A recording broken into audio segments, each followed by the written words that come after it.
مباراة تكسير العظام، ريال مدريد في مواجهة جيرونا في الجولة ال 31 من منافسات الدوري الأسباني على استاد السانتياغو برنابيو. ريال مدريد اللي في آخر 5 مواجهات ليه كان حقق المكسب في 3 مباريات، وكان تلقى الخسارة في مباراتين أهمها مباراته الماضية في دوري أبطال أوروبا أمام نادي بايرن ميونخ لما خسر بنتيجة 2-1 على استاد السانتياغو برنابيو.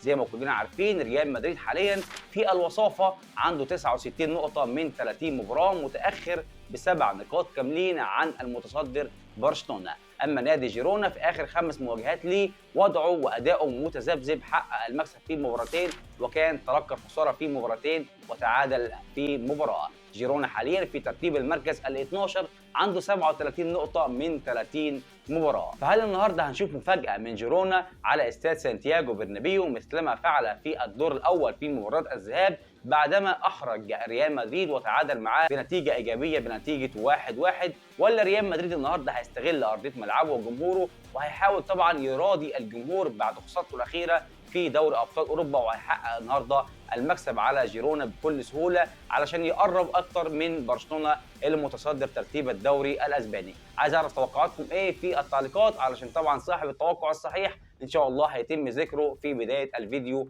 القادم. كل التوفيق طبعا للملك ريال مدريد ولجمهوره في كل مكان. نتمنى لحضراتكم مشاهدة ممتعة. النهارده المباراة هتنطلق الساعة 9 مساء بتوقيت القاهرة عبر شاشة بي إن سبورت 1 بتعليق حسن العيدروس.